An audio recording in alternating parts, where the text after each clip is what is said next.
নমস্কার, আমি অমিতা। আমি রিনি। আজ আমরা আপনাদের সামনে উপেন্দ্র কিশোর রায়চৌধুরীর একটি নাটক বেচারাম কেনারামের একটি ছোট অংশ পাঠ করব।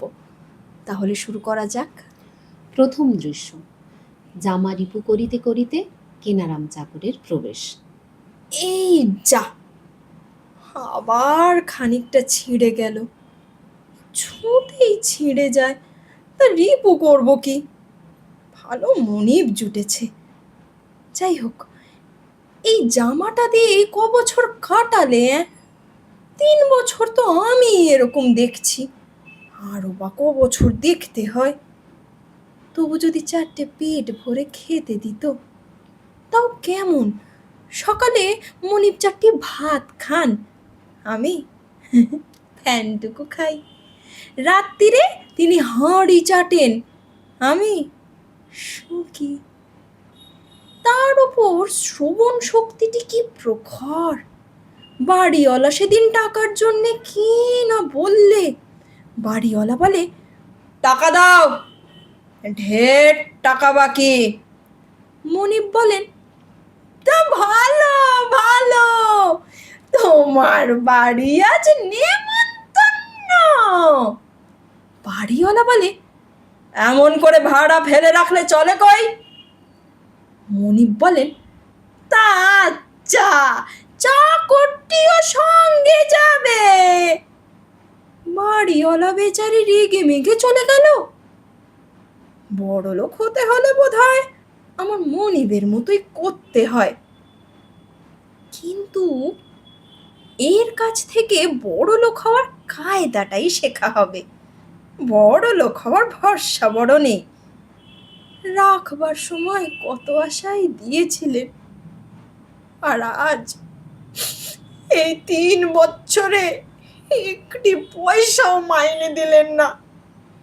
দেখি, আজ যদি মাইনে না দেয় তবে আর এর কাজ করা হচ্ছে না। প্রস্থান। বেচারাম মনিবের প্রবেশ। চাকরটা জামাটা নিয়ে কত কথাই বলছিল। ব্যাটা ভেবেছে আমি সত্যি কালা। আরে, আমার মতো যদি কান থাকতো তাহলে আর চাকরি করতে হতো না। আমি যা করে খাই তাই করে খেতে পারত। ঘরের ভেতর কজন লোক, কজন জেগে আছে, কজন ঘুমোচ্ছে, দাওয়ায় কান পেতে সব বুঝেনি। কোথায় সিন্দুকের ভেতর আরশোলা কড়কড় করছে, বাইরে থেকে সব বুঝেনি। বাপু হে, কানে শুনি, কানে শুনি। কানে শোনাটা তো বেশ ভালোই, কিন্তু না শোনারও যে সুবিধে আছে তা তো তুমি বুঝবে না। এই সেদিন বাড়িওয়ালা ব্যাটা ফাঁকি দিয়ে টাকা আদায় করত। কানে না শোনার কত সুবিধে দেখো। পাওনাদারদের টাকা দিতে হয় না, বাড়ি ভাড়া দিতে হয় না, চাকরের মাহিনা দিতে হয় না। মশাই, হয় 3 বছরের মাইনে দিন, না হয় আপনার এই সব রইল। আমি চললেম। ডাকওয়ালা, চিঠি দেখি। এই মুশকিল করলে। তা বাপু, এবারে এক ফোন দিয়ে এঁটেছি, সব লিখে এনেছি। চিঠি বটে, এই নিন। মনিব মহাশয় কানে শুনেন না, কিন্তু পড়িতে অবশ্যই পারেন। 3 বছরের বেতন চুকাইয়া বিদায় দিতে আজ্ঞা হয় শ্রী কেনারাম চাকর। তাই তো তোমার বেতনটা দিতে হলো। তা রাখবার সময় তো কোনো বন্দোবস্ত হয়নি, কাজকর্ম তেমন ভালো করে করনি। 3 বছরে 3 পয়সার বেশি তোমার প্রাপ্য হয় না, তাই নাও।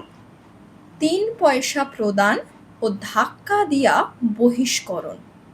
দ্বিতীয় দৃশ্য, কেনারামের প্রবেশ। এই বড়লোক হলাম আর কি। 3 বছরের মাইনে, ঢের টাকা, ঢের টাকা। 1 2 3 4 5 6 7 8 9 10 11 12। ছদ্মবেশী স্বর্গীয় দূতের প্রবেশ। আরে ভাই, তোর যে ভারী ফুর্তি। কে ও? ছোট মানুষ। দাঁড়াও, চশমাটা বার করে নি। কেন, চোখে কম দেখো বুঝি? তা কেন, বড় লোক হয়েছি যে, ছোট মানুষ আর তেমন চট করে চোখে মালুম পড়ে না। বটে, এত বড় লোক কি করে হলি রে ভাই? 3 বছরের মাইনে।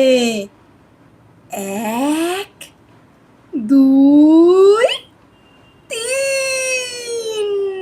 তাই তো ভাই, এত টাকা নিয়ে তুই কি করবি? আমি গরিব, আমাকে কিছু দে না। নিবি নিবি, এই নে, ভগবান আমাকে খেটে খাবার শক্তি দিয়েছেন, খেটে খাবো। তুই ভাই বেশ লোক, তোর মনটা খুবই খোলা। আমি ঈশ্বরের দূত, ভালো লোক দেখলে পুরস্কার দিই। তোর ব্যবহার আমি খুব খুশি হয়েছি। তুই কি চাস বল? যা চাস তাই পাবি। আপনি ঈশ্বরের দূত? ও, তবে তো আপনার সম্মুখে বড় বেয়াদবি করেছি। তোর কিছু ভয় নেই। তুই আমাকে তুই তুমি যা খুশি বল, কিছুতেই বেয়াদবি হবে না। এখন তুই কি নিবি বল? তা দাদা, এই যদি দেবে এমন একখানা বেয়ালা দাও যে, যে তার আওয়াজ শুনবে তাকে তিড়িং তিড়িং করে নাচতে হবে। এই নে। বাহ, বেশ হলো। তা আমাকেও সঙ্গে সঙ্গে নাচতে হবে না তো? না, সে ভয় তোর নেই। যা, এখন ফুর্তি করগে। দূতের প্রস্থানোদ্যম ও কেনারামের বাদ্যোদ্যম। আরে আরে আরে, দূর হতভাগা, আমার উপরে পরীক্ষা করে বসলি। বাবা, তুমি যে ফুর্তি করতে বললে দাদা। আমি আগে যাই, তারপর করিস। আচ্ছা। তৃতীয় দৃশ্য। বেচারামের প্রবেশ। ওই ওই ঝোপটাতে ফেলে গেছিলু, পুলিশ বেটা এমনি তাড়া করলে ধরেই ফেলেছিল আর কি। চট করে টাকার থলেটি ওই ঝোপটাতে ফেলে পালালুম। এখন পেলে বাঁচি। থলি খুঁজিতে ঝোপে প্রবেশ। বাপরে, উফ, কি ভয়ানক কাঁটা। এই এই পেয়েছি। ওই যে পেঁচু বাবু কাঁটা বনে ঢুকছে। এইবারে এক গত বাজিয়ে নি, পুরনো মনি বটে। আরে আরে, ও ও, আরে বাবারে, আরে কি চামড়াটা ছিঁড়ে গেল। ওরে বাপরে বাপ, জামাটা ছিঁড়ে গেল। আরে আগে আমি আপনার বকেয়া চাকর কেনারাম, মাইনে চুকিয়ে দিয়েছেন বলে কি এমন মনিবকে ভুলতে পারি? আপনাকে বাজনা শুনিয়ে আমার বেয়ালা সার্থক হলো। কি মুশকিল। ওরে বাবা, কেনারাম রক্ষে কর বাবা। এ কি বাজনা যে শুনলেই নাচতে হয়। বাবা, আর কাজ নেই। ওরে বাবা, আমি খুব খুশি হয়েছি। এই টাকার থলি তোমায় দিচ্ছি। তোমার মাইনে এর থেকে পুষিয়ে নিও। দোহাই দোহাই বাবা। ওরে বাবা রে, আর নাচিও না। উফ, আগে না হবে কেন? আপনার মতো মনিব না হলে গুণের কদর কে বোঝে? দেখছি বেয়ালার আওয়াজে আপনার কানে খাটোর ব্যায়ামটাও সেরে গেল। ভালো ভালো।